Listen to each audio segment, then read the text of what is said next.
And we're glad you're home safe and sound. And a special note this morning, we have a wonderful young lady in our club who's worked very hard over at Stevenson's Memorial. And she just recently taken on a new position. And Wendy, just a couple of words. Where are you working now? Thanks, Al.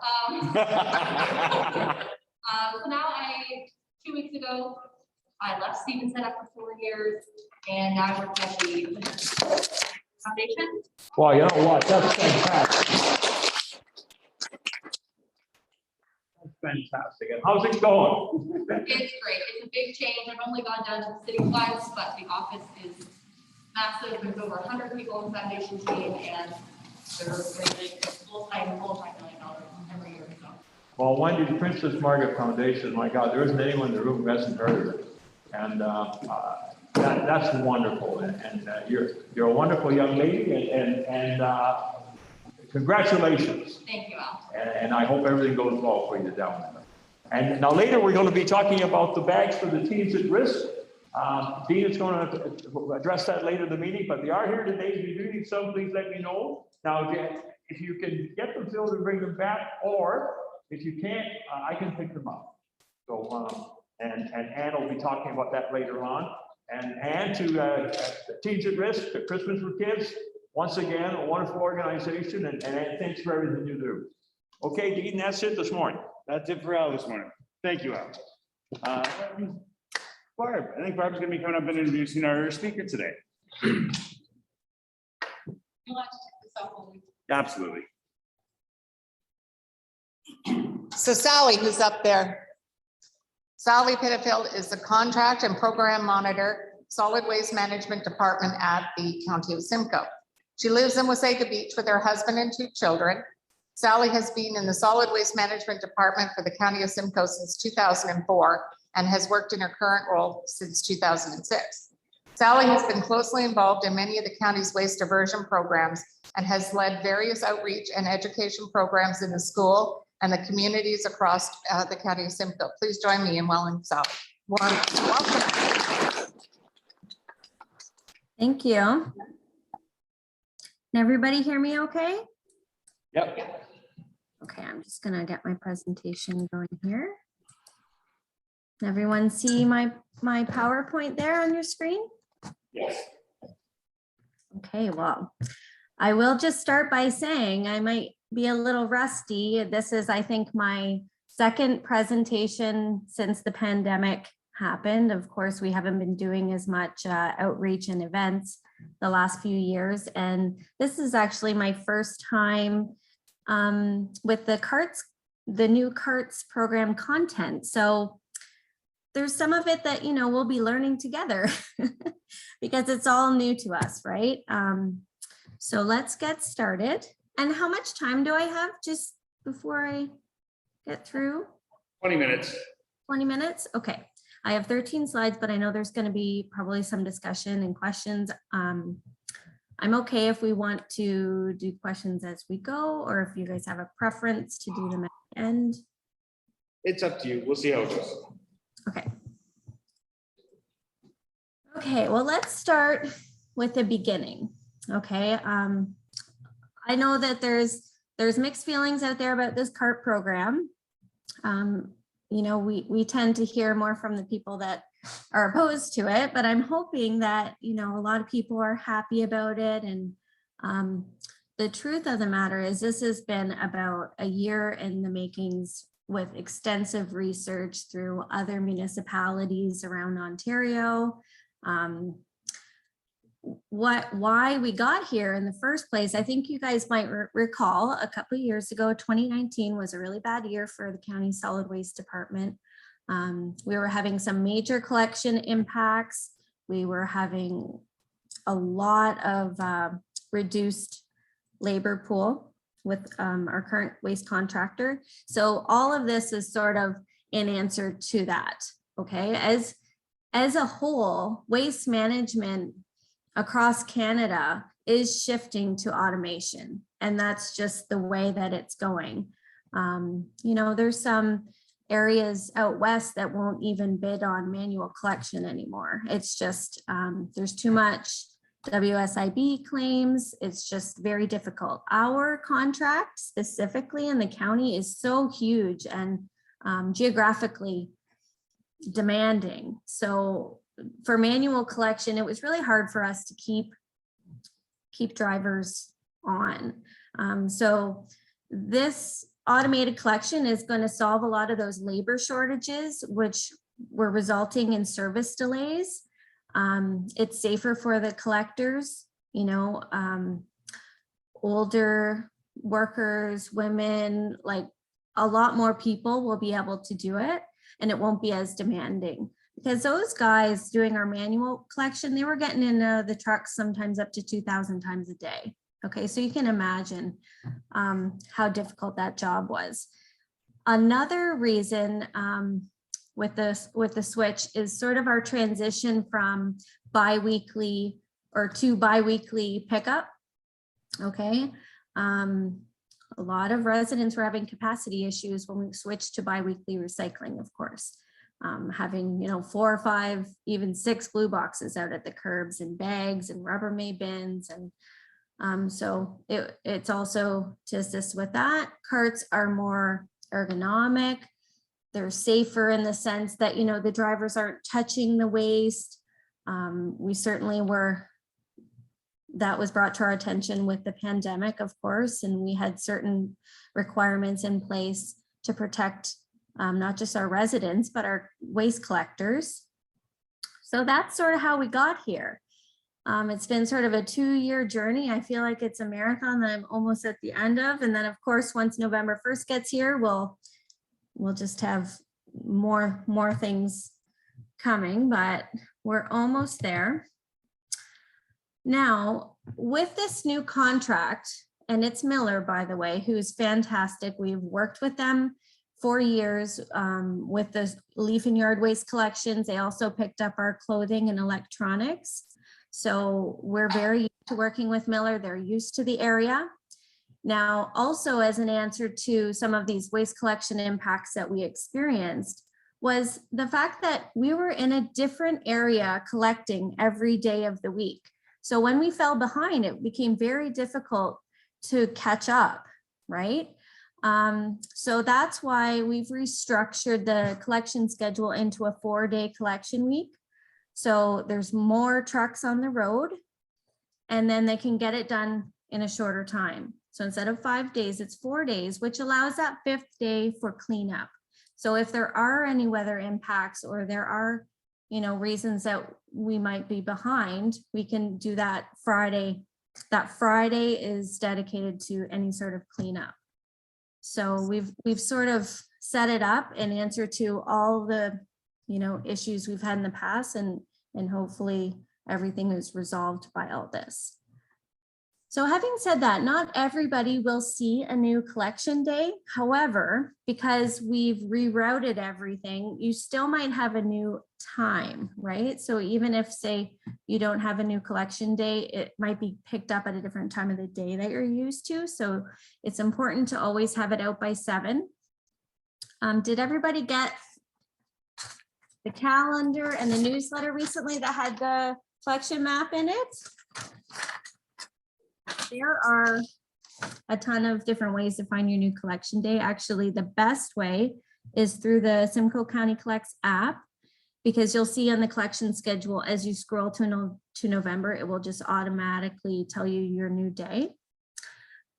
So this is our last recycling week of manual collection. So as soon as you've, you know, received your recycling cart, and when are you guys collected in Innisfil?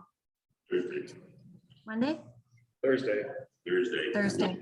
So starting Friday, I know there's areas in Innisfil that haven't received their carts yet.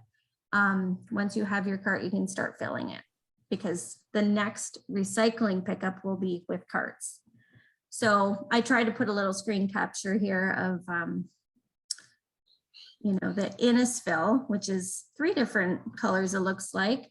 So this is basically, you know, the seasonal area will be Monday.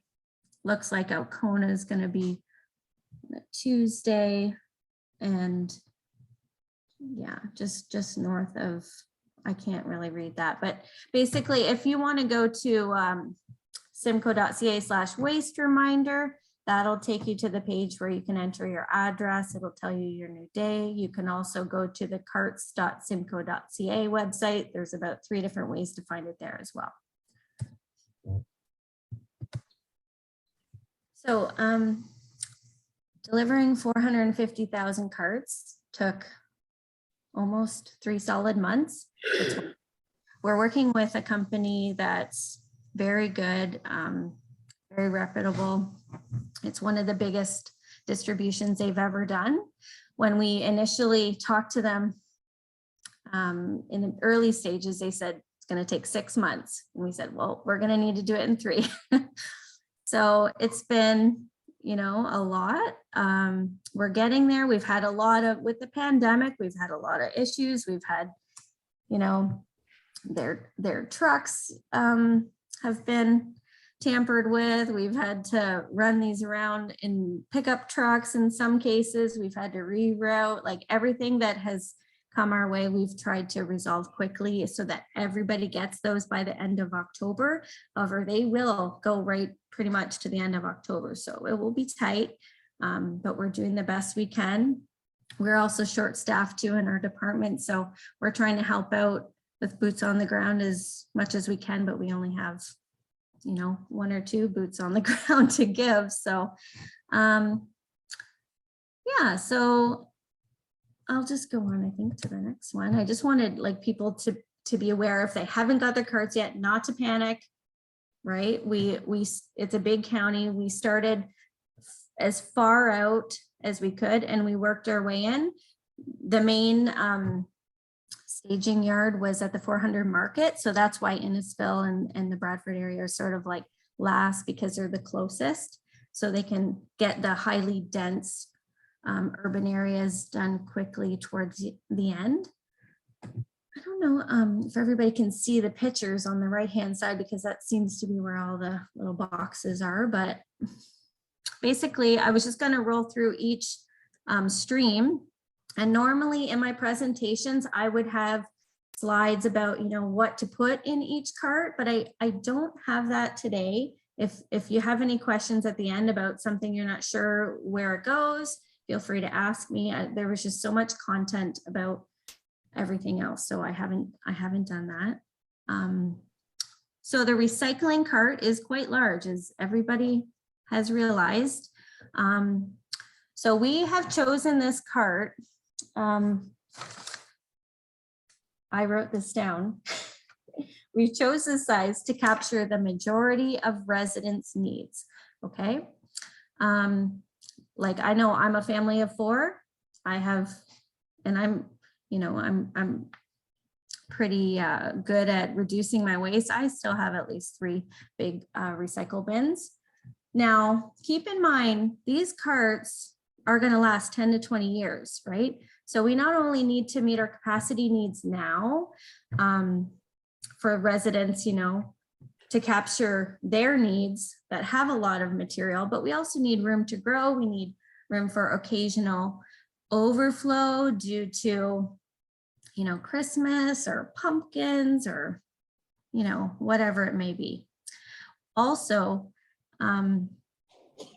let's see, recyclables can now just go in loose unless you've got shredded paper, but basically this cart fits 4 blue boxes of material, okay?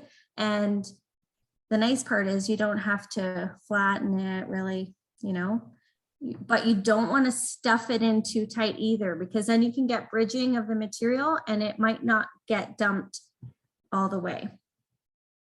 Let's see, what else have I got here? Recycling. Now the garbage, so that one was a 360 liter. The garbage is a 240 liter, which actually allows for 50% more capacity than our current limits. Okay, so our garbage limit, since we went to the 1 bag limit, has always been a volume limit of 80 liters per week. When we switch to bi-weekly, that turns to 160. So with this cart being 240 liters, we're actually allowing for a bit more space for garbage. Having said that, you can still put out garbage bags with a garbage tag on it, up to 5. I forgot to mention about the recycling. You can also put out overflow too. If you do happen to have more than will fit in that giant cart, you can still put out your blue boxes with extra material. Okay. Yeah, I think, oh, and the frequency is not changing. Okay, so garbage and recycling is still going to be bi-weekly. Organics is still going to be weekly. We just are putting them in different bins. Now, the organics is, it's basically the smallest cart that we could get that would operationally function well. Okay, we were told by many municipalities, if you go smaller than 100 or 120 liter, the mechanical arm can't grab it properly, it will crush the bin. Okay, so we realize that this is more space than you need. I think it fits 2 1/4 green bins. I actually put almost two full green bins out every week, but that's just because I don't want to fill them too heavy for the guy. So having said that, sorry, if I'm a little distracted, my kids are just leaving for the bus. So I'm hoping they get themselves on the bus okay today. Now it does have a gravity lock on the top of the lid. When you get those carts, you might notice that the lock is either a little stiff, and you might just need to turn it back and forth several times. We were told the city of Toronto had this issue. They have the same carts as us. They just need to be worked in. And the lids sometimes, you know, they might not sit the right way or close properly. That's just because they need to relax from being in a stack in a truck for many months. Okay. And it also fluctuates with the weather. So we're told, you know, as you use them, they are going to go into the position they need to be. And if they're still not, after, you know, you work it in, then certainly call customer service or service Simcoe, and we can come and swap it out for you, or even just change the lid. But because it has a gravity lock, what that is, you leave it in the locked position at the curb, and when the arm dumps it, it automatically opens when it's upside down. That's what the gravity lock is. So that is one of the best locks you can get on a cart. It's the one that City of Toronto made famous with their whole raccoon campaign, that they had these bins that were raccoon proof. So this is the same lock. So we look forward to having that sort of as a new defense on our green bins. Now with bagging, for the recycling, like I said, it's just going to be loose unless you have shredded paper. For the garbage, you choose. Do you want to bag it or not bag it? That's up to you. It's more for, you know, keeping your cart clean.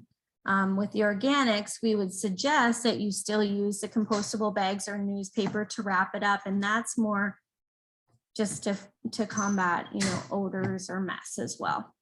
Okay, but because it's all collected mechanically, it doesn't necessarily need to be bagged. I'm going to try to get through some of this quickly so we have time for questions.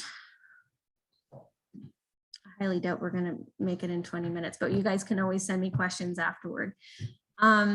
So the set out, let's not overthink this, okay? I know some of the diagrams are even confusing to me. I'm like, what are they trying to tell me to do?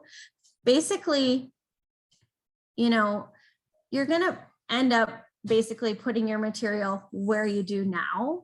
You're just going to make sure that the arm can reach it, which is 8 feet.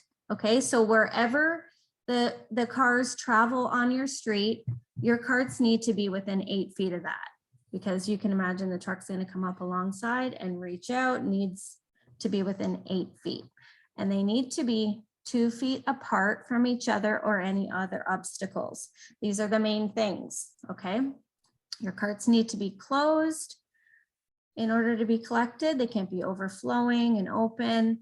Your carts need to be facing the street. So there's little arrows you'll see on the top. So and there's only 2 coming at a time.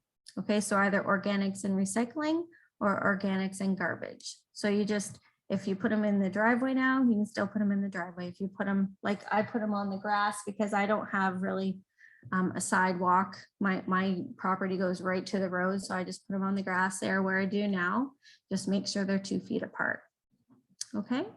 And, you know, and if we do it wrong, we'll quickly learn because we will, you know, potentially have some literature left behind if we do have an improper setup. There'll be a bit of a learning curve, but we'll get it soon enough. I might have covered some of this about the cart sizing. So this is, you know, the biggest issue that people have, you know, of course, people that have less space or they don't have the capacity needs that some full households with multiple people in it might have. But like I said, we didn't just choose these sizes for capacity. They were also chosen for operational needs. There's only so many sizes these things come in, right? There's 3 or 4 sizes that they come in.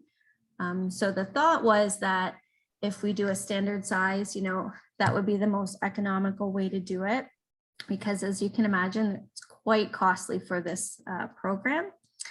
Now, having said that, we are having a special meeting next week with council to, we'll look forward to getting some more direction on what we can do to assist residents in some of the issues they're having with the size of the cart. So there might be more information coming out, but I don't have that today. I know that they're looking at a few different options, which might be available, you know, 6 months down the road. But right now, I'd advise just, you know, use your cards, get to know them, try to just embrace it and see how it goes. And if it's still not working for you, we'll hopefully have a solution down the road. But I think that's, I have one more thing. Don't necessarily get rid of your old bins, okay? Like I said, you can use those for overflow. If you have occasional material that you need to put out, you know what, I use all my old bins for yard waste. We have quite a lot of leaves.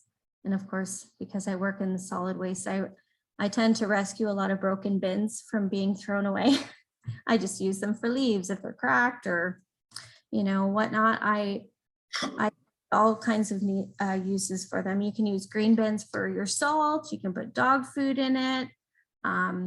But if you find that you don't have a way to repurpose them and you don't need them, or maybe they're, you know, half broken, you will be able to bring them to a waste facility free of charge for recycling for a limited time. Okay.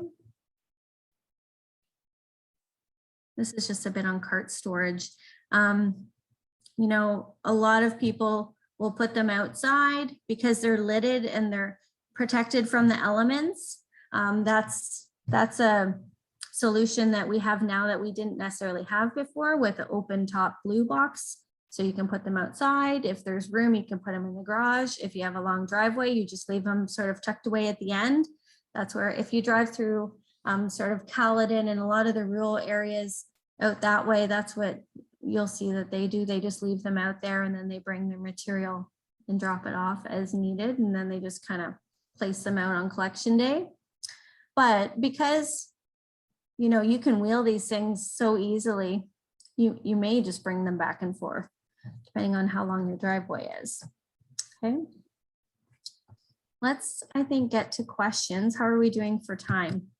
Oh, I forgot about batteries. So I just wanted to note, everybody get their battery bags hopefully in the mail. If you didn't, just use a Ziploc bag, but it is a new collection date this year because, as you can imagine, it would have been a lot to start carts at the same time of battery collection week. So we decided to do battery collection week a week early this year. And it's this year only is the date that it's going to be the last week of October. Next year, it'll go back to November, but we just wanted to get the batteries done before the carts came out. Okay. And that's it, I think, for my presentation. And how do we have somebody that moderates the questions or? Yes, can you just take down your presentation so I can see everybody. Thank you. Does anyone have any questions? We'll start with Al. So Sally, a couple of questions. I noticed you mentioned a lock on the organics. What about the garbage and the recycling? Have they got locks on them? No, they don't. The thought there is that all the material that is going to attract the animals should be in your organics. And it's also sort of a way to get people to utilize their organics and divert that material as opposed to putting it in their garbage. So it's on the organics. It's quite expensive, that lock. So we wouldn't have, people don't usually put them on the other carts, but you like rinse out your meat containers, stuff like that, rinse out your recyclables, and then you shouldn't really get animals attracted to the other carts. So Sally, my problem is an area that I actually look after is very, very rural. It's a private road, a dead end, forest, raccoons are there, it's crazy. So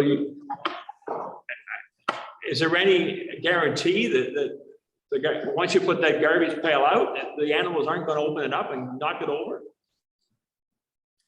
Well, the guarantee like would be more with the organics cart. Like I said, they've tested those against raccoons, but you know, all that would be left for your garbage would really be things like film, plastic, and styrofoam. Everything else can literally go in the green bin and recycling. So the raccoon shouldn't want that sort of material if you're diverting properly and as you should. So it's sort of, like I said, a way to get people to divert their waste out of the garbage.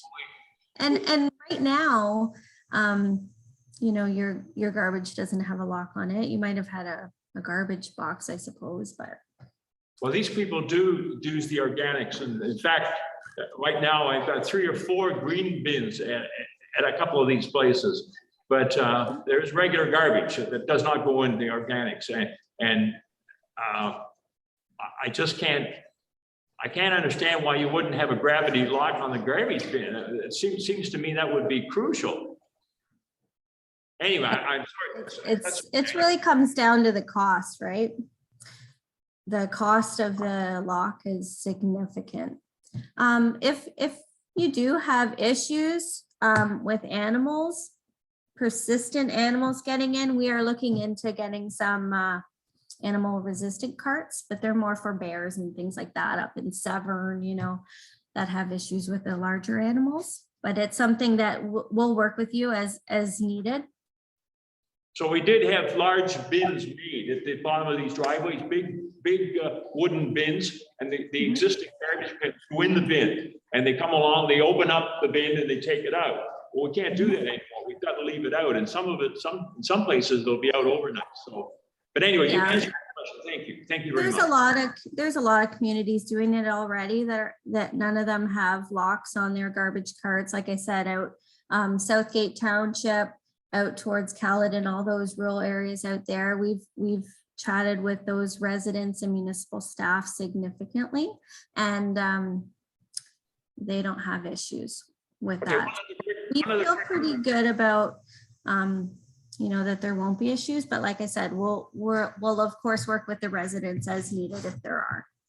One other quick question. A couple places down at the lake, there's as many as a dozen, 15 blue bins go out. So you're allowed to put 5 extra blue bins out? No, that's the 5 limit is for garbage. So that's tagged bags of garbage. No, this is for blue bins for the recycling. Yeah, there's no limit. There's no limit? No. Oh, I'm sorry, I misunderstood. I mean, we're working with some of our multi-res locations. I'm not sure if this is a location like that. Some of these multi-res locations will be transitioned over to private collection, and the county will subsidize the cost for them. So we're kind of currently working with a lot of these locations, or what you're talking about might be a common collection point. So again, we're currently working with all these locations to work out a solution that makes sense for them, because it might make sense to give some of these locations more recycling carts as opposed to having the collector dump one cart and then get out and have to get all that overflow material. So that's something that'll come out of next week's meeting as well. Thank you. I had one. Yeah, I just had a quick question. How accurate does the placement of these carts have to be? How do we deal with this in the wintertime? Some of us have rural properties and the roads are often not completely plowed by 7 a.m. And I know last year I went through an experience with the town of West Gwillimbury after they took my mailbox off the post. And after 6 weeks of getting no mail and countless emails back and forth, I wound up going and getting my own mailbox and putting it on the post because they were relentless that it was not their fault. So who looks after these and what happens if they hit them and they split into a million pieces in the ditch? And what happens if they're not placed exactly perfectly because the snowplow hits them or the snow from the snowplow hits them and knocks them over? And then it's another 2 weeks, the truck comes back. How do we deal with that as a real property? Because now you're a month between pickups. Okay, so it's no different than it is now where you have to shovel out a space to put your bins and boxes. So you'll do the same now for your 2 carts. It shouldn't, as far as, you know, floor space goes, it's sometimes even less. In my eyes, the snow plows will be able to see them more easily than your bins or blue boxes. So you just have to clear that space like you do now and set them there. The county owns these carts. If snowplow hits them and knocks it We'll over, replace them if we need to. We have a whole department that's new that's going to be collection support team. And we have a few trucks that's going to be going out repairing these carts. So like I said, because the county owns them, we will replace them and you won't have to worry about it. And just for Sally, the thing I'll do is give you the contact information. I'll touch base with you later today. Get the proper place to ask these questions to that are site specific as opposed to general. And we'll send them in because I think we're almost out of time except to reset a question. I just Yeah. wanted to say that, oh, sorry. I moved from Toronto 4 years ago, and that's one of the things I did miss was our bins. So I'm glad that they're coming here. Yeah, I'll just, oh, sorry, continue. No, and I was just gonna say the old green bins, we're gonna use them for the winter salt. Because we have a lot, so it's easier just to pull it and scoop whatever. Perfect. I think that's a great note to end on, just that also that's what we've heard from every other municipality that we've spoken to, that, you know, at the first residents may be resistant and, you know, it's change. And so there's a learning curve, but we are told that residents love these carts once they get them and then they move them if they move. So we're really hopeful that it'll be a great solution for us, and we'll look forward to our new contract with Miller Waste. And if you have any questions, our Service Simcoe team is there. We've also dedicated a whole website to carts. So if you go to carts.simcoe.ca, there's a FAQ section. You'll probably find all the answers you need there. But if there are more from me, certainly pass them along. Thank Great. you, Sally. Thank you so much. You're welcome.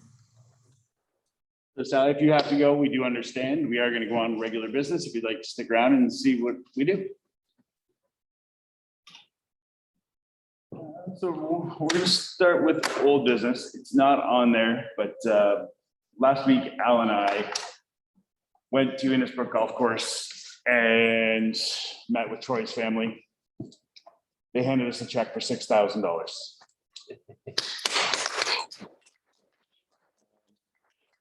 Getting to meet Troy's father and how emotional it was for us to do this. They are going to make this an annual tournament. Half the pros or half of the money they make every year is going to come to the Rotary Club. So Troy's brother said they did this in 1 month. They put this thing together in 1 month, had this golf tournament, and were able to provide us with this check. He says, imagine how big it's going to be when we have a year to plan the next one. So I've already committed to putting a team in next year, but this is a huge for our club, and we will be discussing as a board what to do with the funds. And just to go along with this, we talked to the family, and they didn't say, are you going to spend this money? But we're interested in what we do. And we pretty well told them that the money from this golf tournament is going to be spent in Innisfil for Innisfil projects. And it's not leaving the town. So we'll be, and Dean and I have talked, and this all has to go through the board and everybody has to approve it. But you know, we get requests from people in the town who really need help. And we can't do it. And Chris is here, he'll tell you, we'd love to, but we just can't. This is going to enable us to have a fund where if someone really needs help, we can do it. And we talked about that to Troy's dad and his brothers, and they said that they couldn't have asked for a better way for this to go. And this is what Troy would have wanted. So just wanted to add that on to Dean's comments, okay? Can we do a bench with the main plaque on the Rotary Trail for Troy? Yeah, we're gonna. We'll have discussions with the board about other things as well.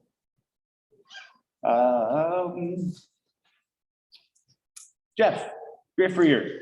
Still waiting for people to pick up books. Come on now. If everybody took, the whole club took one more book, it'd be all gone. But we have to get them sold. So we're going to do this Saturday is going to be at Sobeys, or Sunday, I should say. Sunday. And but somebody's going to have to set up and tear down. Like I'll be there. But we got to have tickets sold because we have another 300 tickets or something. So let's get it done. What time Sunday? That I don't know yet. We'll set on email. What time the walk start? So we'll be there before then. Yeah, I want to start a little bit earlier at Sobeys in order to get the early morning shoppers. So like I say, everybody grab one more book of the whole club, it'll be all gone. So that's only 10 tickets each. It's easy. Thank you, Jeff. Tulip bulbs. I picked up all the tulip bulb orders from Andrew last night. I'm just waiting on the list of who ordered what, because that was on his email. So he should be sending that to me today, and I will make arrangements to get everyone their bulbs. But they are here. Brandy, did you want to give us an update on your end polio walk? Yeah, just a reminder that the walk is this Sunday. We're going to meet at the No Frills parking lot for around 12:45, so we can start the walk at 1 o'clock, and we're going to walk together as a group to Sobeys. And we will be led by Innisfil Fire, so Simcoe Police will be joining, and it'll be an amazing walk. Randy, have we got some signs, some extra signs anywhere? We do. We have some signs that are being printed. Some other ones were made up, and I'm trying to save some of the signs from last year. We're in good shape for that. Oh, terrific. That's great. Does Randy want us in our yellow shirts or it doesn't matter, just a road? Yeah, Brandy, did you want us in yellow shirts or does it matter? Yellow shirts would be seen better. Okay, thank you. So if it's not cold, yellow shirts. I think that pretty much covers old business. Look, they're dancing. On to new business. And you wanted to talk, I forgot what it was called. I put it down as pumpkin walk. Okay, sure. The Innisfil Historical Society is doing something new this year. They're doing a pumpkin walk down at the Baseline Park. And they've asked if Rotary would give them a hand to bring the event on. So the way it works is it's November the 1st, so the day after Halloween. Anybody who has Halloween pumpkins can bring them down to the park starting at 11 in the morning. And Historical Society is going to provide a candle for each pumpkin.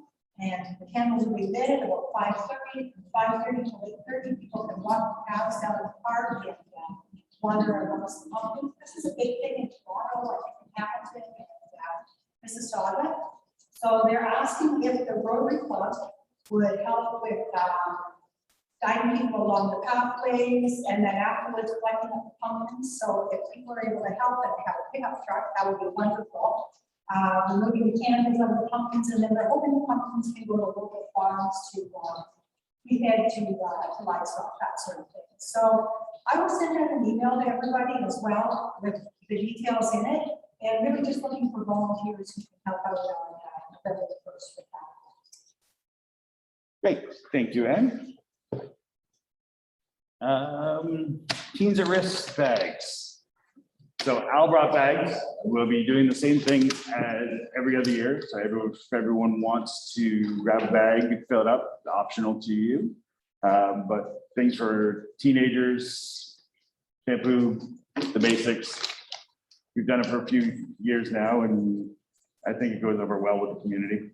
So, and it goes through Teens at Risk and Christmas for Kids program, right? That's right. And Sue sent out an email with a list of the products, and it's in the past, we've had the cloth material bags, but my wife's just not able to make them anymore. So we purchased these bags, and if you would like to take one and fill it, and a little more on the contents. Well, I wondered if I could have just a minute, President Dean, I could maybe just let the club know a little bit of the background. We have quite a few. Yeah, absolutely. Okay, thank Would you be able to come up so that people can hear you a little better on the screen? We just have the one mic today. you. Okay.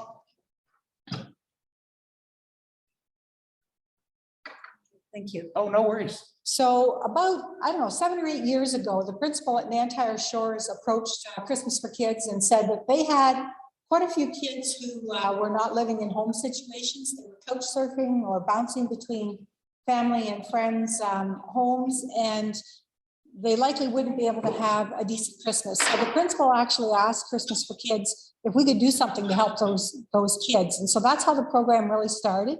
And when Rotary found out about it, Rotary took it on. And so basically the program is just providing a bag full of hygiene products and a few little extras for those kids who otherwise wouldn't have anything at Christmas time. So I just want to say thank you very much to the club, because I think within a year of C4K hearing about that, the club stepped up and said that they would like to look after that program. So that's really what it's all about. Great, thank you very much, Ann. Did anyone else have anything to add for new business before we do a quick round of good news? No, so we'll start with the screen. We'll start with Chief Fletcher, because I know he's probably got to run to a meeting in 12 minutes. Thanks very much, Dean. Just the biggest event going on for us right now with our family is our son's getting married on Saturday. So we're doing all the final prep for stuff for that, and it's nice to see that we can actually get together as a family during this crazy time. As small as it will be, it'll be looking forward to a wonderful event. Is that why you get the fresh new haircut? That's it. Ed Smith. Hi, everyone. Still in the UK. We've actually got this week to ourselves this week. We spent a week with our daughter, son-in-law and grandkids, and they've gone to Morocco, to Marrakesh for the week. They come back on Saturday, and then we've got another 2 weeks with them when they get back. So we're just doing meandering day trips and stuff like that. So it's nice. The weather's been good, about 18 degrees each day, so it's very comfortable. Good to see everybody. Thank you, Ann. Let's jump across to Dwayne. Thank you, President Dean. So good news. I will be speaking on the President's panel tomorrow at the Accelerate Summit. So I'm pretty excited about that, and to sort of get to know more of Barrie and meet some people. So yeah, I'm excited about that. Thanks, Dwayne. Janet. Morning, everyone. Last Saturday, we took our 2 grandsons, well, 2 of the 3 grandsons, up to Bracebridge to Santa's Village, and met with the jolly old elf himself, which was kind of a high point for the kids. They really enjoyed it. So still social distancing, of course, and you couldn't sit on Santa's lap, but you could certainly talk to him. So that was kind of a really cool thing for them. And I was doing a presentation with CARP last night, and got cornered by one of the attendees there with Ice Corps asking about the pumpkin watch and if we could actually do the volunteers. So they're everywhere, just like we are, in regards to showing up in the strangest meetings. So just thought I'd let you know that it's, they try and get you no matter where you are. So, have a great week, everyone. Thank you, Janet. Paul? Yeah, life is good.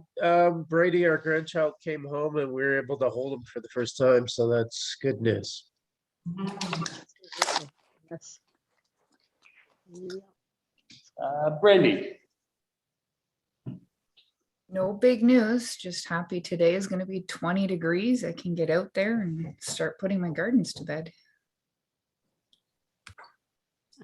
Chris? Morning, everybody. I guess I'm really, really looking forward to seeing my one son who lives in Prescott. I have not seen him in person for 2 years. So I'm just getting that organized. I have to take him a table, which involves taking my brother's van, which needed brakes. So he's got the brakes so organized. Now I just have to get myself a space to drive down there and see the other kiddies in Napanee. Annika started school this year. So that's a whole new phase of her life. And it'll just be great to see those people when that can happen.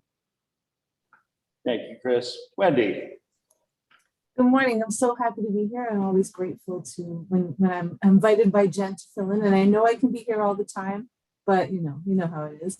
My good news is I discovered a new tea house. It's called the Lovely Tea House in Oro Medonte, and I recommend everybody take a trip out. Thank you. Thank you, Wendy. Rob?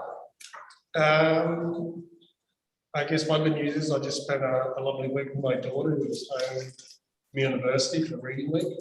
Bad news is she'll get back on Monday. But it was a real pleasure to have her. Oh, Doug, if you want me to come bike riding with you again, well, when you go again, I'd love to come. Haven't ridden for 40 years, but I'm sure I can learn pretty good. Oh, go ahead. So, yeah, yesterday was one of those days where the manure just came flying fast and hard at me all day long. So I'm just grateful that today I woke up, the sun was shining, and I'm sure if I keep digging, I'll find the pony somewhere. Good morning, everybody. Great news today. I'm just really so glad. I don't know if everyone got to tune in to the site announcement for the new health house of RAH in Innisfil. I'm very excited about that. If you want to take a look, just check out any of our websites. You'll see that it will be across from Risotto Wellness Center, across from YMCA. So huge news for us as a community. I'm really happy and sunshine. So it's a good one. Thank you. Jeff? Weather's great. I don't have to wear long pants yet. Are you sure? Positive, what? I'm not sure it's good news all around. Apparently Moose is no longer living in Northern Ontario and my son's working at home. But I think that's good news for them, not for Moose.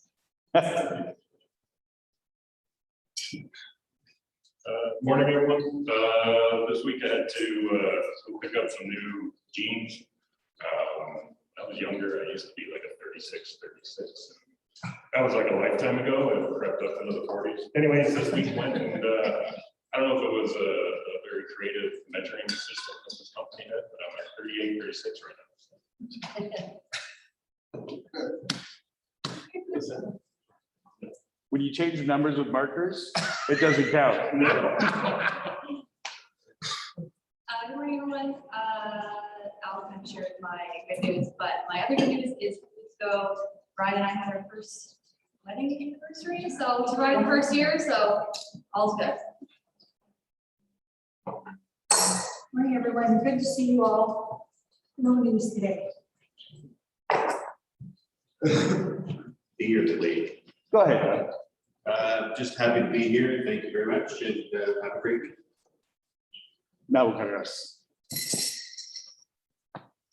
My good news is I feel fabulous today. I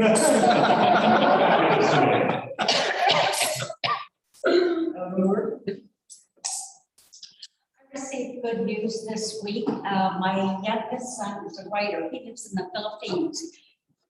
He's just finishing up his cancer treatments. And you realize what what a good country we live in. In the Philippines, before they even look at you, they hand us out for money, and it has to be all paid up front.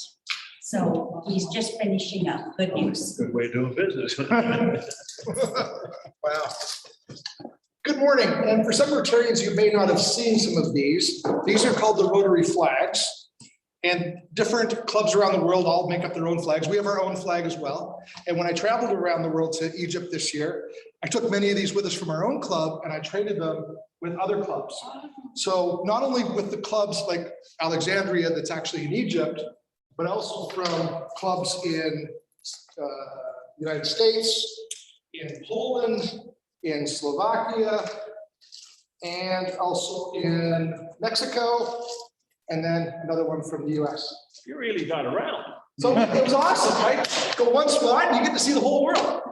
But really fun adventure, and just seeing culture that's 5,000 years old and our country is only 153 years old. It's really changes your look at the view of the world.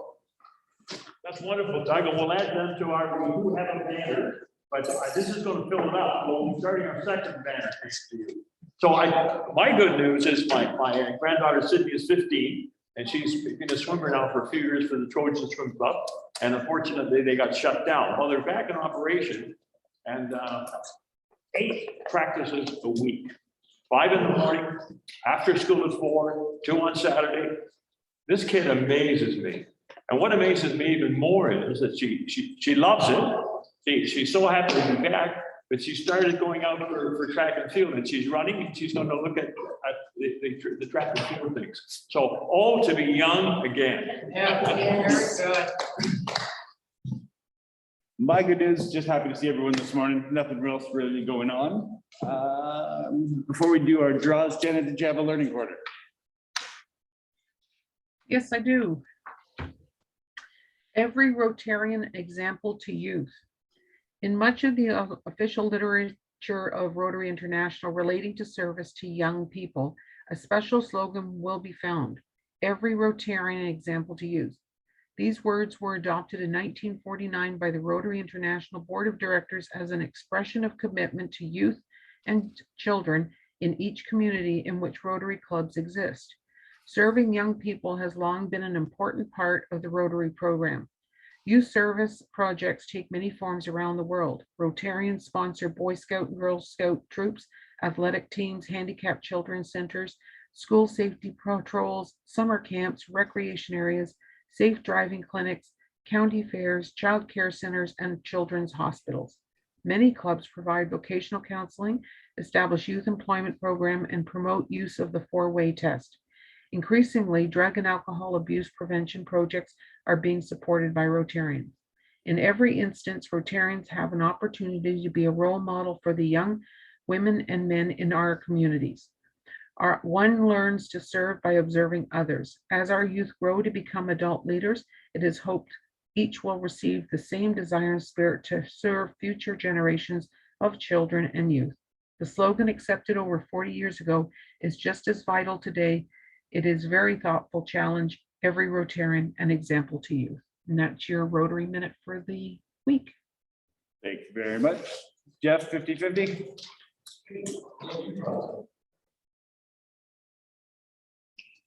579-421.